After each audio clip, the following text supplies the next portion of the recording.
Okay, it's 11:20. It's been 35 minutes roughly, and I haven't touched this thing. The sundial is showing the shadow is kind of low there, so I'm gonna here. Let's look at the winch, Henry. I'm gonna just do this, okay? And then the sundial again. You see, that's all I had to do to change the angle of the mirrors.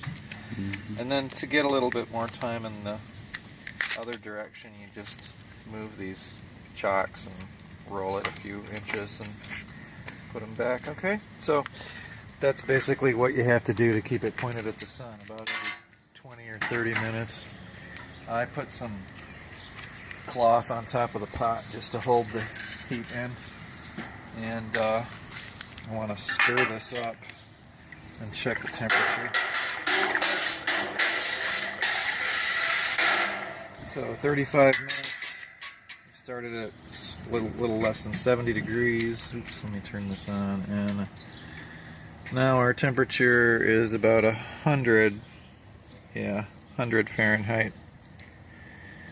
So that's pretty good. We need to get another 25 degrees and before we can start mashing. Okay. Let's go to the sundial. You going? Mm-hmm. Okay. So it's been an hour. This thing's been out here for an hour, and the sundial again shows us that we need to change the position.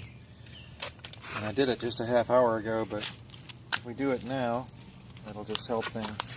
So we're going to roll this over, and then I'm going to turn the crank here and let the reflectors down a bit. And let's try to sort of put it right there.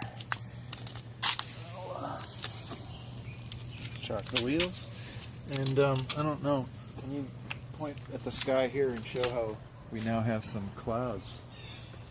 So it is no longer a cloudless day, but we're still in pretty good shape. Let's do a temperature check.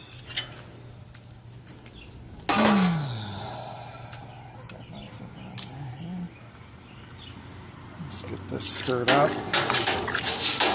Whoops. That's enough agitation in. We were at 100 degrees. Where are we now? We are at 129.2. Oops, there. 129 degrees.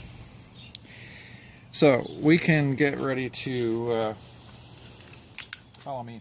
We can get ready to put the malt in. Over here I have my brewing bag, which is acting as a bug screen over my other pot, and I've got wheat and barley malts, about 50-50. I'm going to make a wheat ale, and first I need to put this. There is an ant in there. Oh my gosh, there's an ant in the malt. Oh, international scandal. Ouch. Okay, anyway, I'm going to dump that malt in there, sans ants, and start it mashing as soon as I put the bag in the pot. So you can watch me do that if you want. Just gonna drop this in there. I need to get some clips though to hold it in place. This is a bigger bag than I've used before. It's not a real snug fit around the pot, so I'm gonna get some clips to hold the sides onto the pot, and then I'll dump that malt in. So let's pause till I go and fetch that stuff, eh? Okay, I got my clips here, and I usually use about 5 of them. Ooh, I got a defective brew bag. Dang it. I think it'll be okay for today, but that needs work. Okay, so we put these clips on, and this kind of holds the bag in position so that you can stir the grain when it's in there, and you can move things around and you don't pull the bag down into the pot. So, pause please. Okay, so it's 11:50 something. It's an hour after I set this up. Now I'm at 133 degrees, but I didn't just stir it real vigorously, so it might not be quite that warm. And I'm gonna put my malts in. I don't know if you can get an angle from someplace that shows me doing this, but basically I just like to sort of pour and stir at the same time, and this looks awkward, but it's the best way, I find. You just move the spoon and you keep pouring until you got 10 pounds of malt in there and no lumps. Oh, if you pour too fast, you will get lumps. Just gonna keep it rolling in. Uh-oh. Lump alert. Lumps can be broken up later, but I like to avoid forming them from the start. There, that was my awkward maneuver. Having two people do that job is nice, but so we're gonna just stir this up, and we are indeed pretty close to the rim of the pot with that extra stuff in there, and this begins the mash. The enzymes in the malt will start to convert starch into sugar, and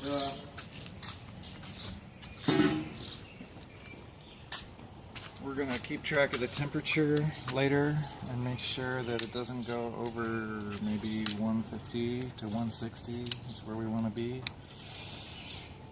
but that's all for now. Okay, so now I got 6 gallons of tap water, 10 pounds of malted grain that's been ground up, and the sun has moved, and I'd rather have this rig over there, so when it's got a big heavy pot on it, it's actually kind of bothersome to move, so it's good to be in the approximate location where you want to be so that you don't have to travel long distances with lots of weight on it. Mostly because if you hit the bumps too hard, it starts to spill when the pot's that full. So anyway, I just wanted to show me moving this thing, and if I can do it without spilling, that's great. My driveway is not the smoothest one in the nation, but it's not too bad. It's almost level.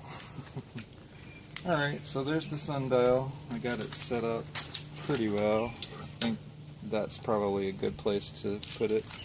And I'll go get my chocks and we'll leave it there to mash. Should I pause it now? Yeah. Okay, check out the clouds. We're losing a little bit of our available energy, but I don't want to have this thing boiling yet. It's mashing, and the mashing temperature that's probably the best is right around 150, 155, I guess I've been told. So I'm going to do one more temperature check here, and I think we might want to tone down the heat anyway. So what do you got there on the, say, 152? So that's pretty close to, we don't want to go much higher than that. So I'm going to take off this insulating cloth,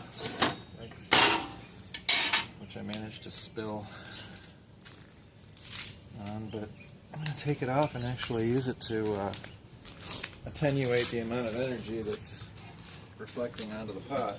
So we're just going to cover up some of these mirrors, and I'm going to do the other side too. Pause. Okay, so all I've done here is cover some of the mirrors so that there's not as much energy hitting the pot, because I don't really want the temperature to climb too much. I might spread those cloths around a bit more to prevent the temperature from going too high. I could just turn the whole rig so that the mirrors are out of focus, but I prefer to kind of keep it more on target and just shade the mirrors. It's not that hard. Okay, so let's stop now and I'll come back later.